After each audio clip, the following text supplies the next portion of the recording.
Today, just a couple days removed from the brutally honest comment Steve Cohen made when it came to his frustrations of the Pete Alonso signing situation. On this edition of Mets Digest, we're going to go a little bit in depth to talk about some of the plan B's and C's the Mets can do if them and Pete Alonso are a done deal for good.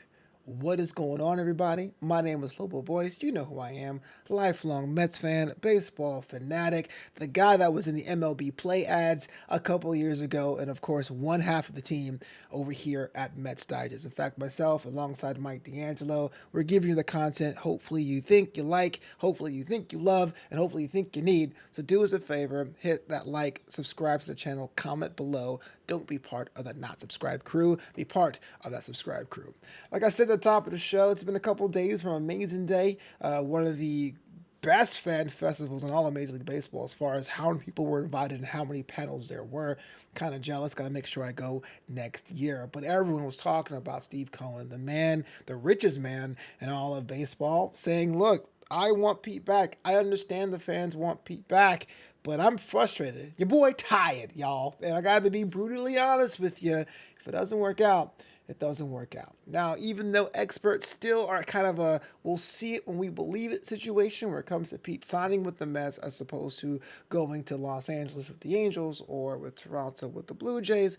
In this episode, we got to take a look about what the options being floated around and how viable or how feasible that's going to be. But before I get into that, I just want to say the team really wants Pete Alonso back. We talked about Nimmo and Lindor in our last update about this situation on Saturday, saying, hey, look, everyone's pretty much, we understand what Pete wants to do for his family, but we really like him back on the team. Sean Mania spoke about that today as I record this, where he was accepting his Good Guy Award from the Baseball Writers Association, offering pretty much the same sentiment. Hey, look, I understand Pete is on under a microscope. I understand Pete is good at what he does. I would like to have him back, but ultimately, you have to do what's best for you and your family. But for the purposes of this, what happens if it's a done deal? Pete decides to go elsewhere. Maybe he goes to the moon. Maybe he goes to the Rockies. I don't know. I'm just speculating at this point. And there's no one at first base.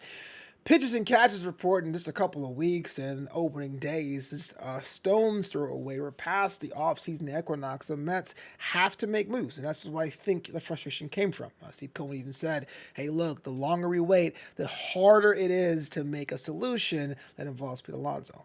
The most important thing, the most popular solution I've heard is about moving Mark Vientos to first. Now, I personally, as a fan of the Mets, have my own reservations in doing that, but that seems to be the soup du jour when it comes to what you're going to do if Pete Alonso is not going to be there. And so the question becomes, is everyone being involved at the ready? In fact, Andy Martino over SNY TV had reported this over the weekend as well, that both Mark Vientos and Brett Baty, remember him, are taking reps over at first base. It says Baty and Vientos, both natural third basemen, have been taking reps at first to ready themselves in case Alonso doesn't return.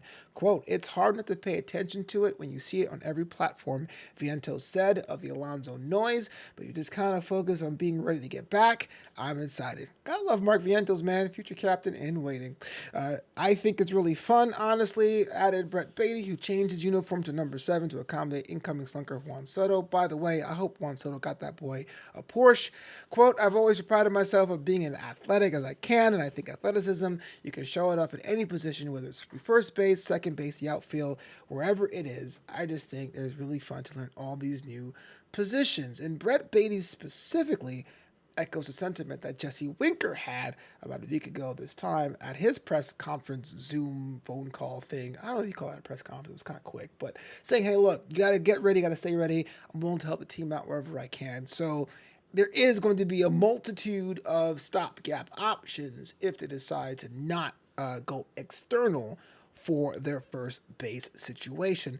And one of the things I've heard about the first base situation, if you move someone like Vientos to first, about the possibility of bringing in a third baseman. Now, over the offseason, the Mets have been tied to Houston Astros third baseman Bregman, but that seems less likely now than it was a couple weeks ago. Hari Alexander at Click to Houston, which is a local television network out there, I think CBS affiliate, actually talked about this recently when he says, quote, "The Houston Astros and Bregman continue to have a mutual interest in a reunion after re-engaging this week, but the Astros' original and standing offer of 6 years, $156 million is unlikely to get that deal done." Think about that. The money and the years and the time. That's something Bregman wants. I'm sure that's what Pete wants as well.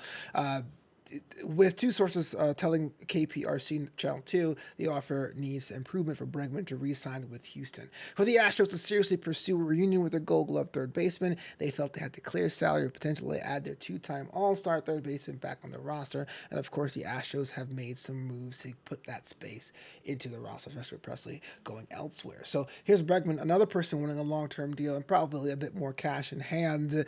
Kind of fits the profile of Pete Alonso back there at the same age. Seems unlikely that the Mets will even sign someone if they don't sign Pete to do that kind of long-term, quote-unquote, long-term deal with the money they're kind of looking for. So, okay, so you have the idea, the possibility of the moving Vientos and moving Beta to first. You got Jesse Winker doing reps at first, but the other 900-pound gorilla in the room, the other elephant in the drop is, what about the possibility of getting a direct swap, getting a direct first baseman to play instead of Pete Alonso? Well, that ship pretty much had sailed over the month of December, where a lot of the available first basemen were moved around. There is one first baseman out of Toronto. You may have heard of him. His name is Vladimir Guerrero Jr., who is possibly on the trading block as he reaches his own free agency. Mike Axissa over at CBS Sports actually crunched the potential numbers on what that projected would look like and what the Mets would do or would have to do to get someone like Vladimir Guerrero on the team, whether it be next year or as a rental this year. He says, quote, "I'm guessing Guerrero and his representatives has her eye on Juan Soto's 15-year, $765 million contract that the Mets paid for. With the Mets, Guerrero is not Soto, but Guerrero is having a Soto-like year in 2025, and it is not out of the question."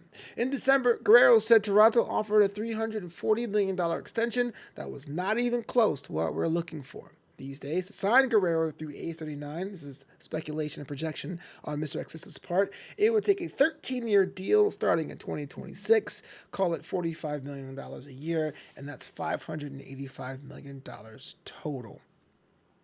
Again, these are projections, these are speculative numbers, but it just puts something in perspective. Is money really the issue? I don't think so, I really think the Mets front office is pretty smart about projecting profiles and what can be done year 3, year 4, year 5. You give someone a 10-year deal, a 12-year deal, 13, 15 years, obviously you think they're going to provide some value to the team beyond the bat and ball stuff, but that must be seeing the writing on the wall with Pete Alonso and that camp and Scott Boras's camp. Now, I know everyone has their opinion about negotiations. This isn't art. This isn't a feel-good loving. This isn't a family. It's two businesses, the business of the agent, the player, and the business of baseball, getting back and forth, and sometimes things may go awry. But again, as when it comes to the symbol of one of the team symbols have been over the past couple of years, it'd be really hard to replace Alonso, even at an upgrade at the position, if you got Vladimir Guerrero, without a portion of the fans being upset or despondent or disconsolate that Pete Alonso goes forward. So, as it is right now, the idea of the platoon at first base, having Jesse Winker in there, likely to not more than likely. The idea of moving Vientos or Beatty to first, I think almost a lock if that's not the case. The idea of getting Vladimir Guerrero is a possibility, but definitely seems that has to be more of a long-term play. And both Bregman and Vladimir Guerrero would definitely play with long-term profiles over Pete Alonso anyway at his point of his career. That said, though, man, I really hope the team decides what they want to do, because above all else, above all the rosters and the abilities, I do think chemistry plays a big part of a team. That's the same question I have with the Dodgers. Even though they're sacking talent, will it work chemistry-wise? You really need someone to fill out that first baseman corner that really appeals to the clubhouse as much as they do to the fans and to the bottom line and the score line as it is right now.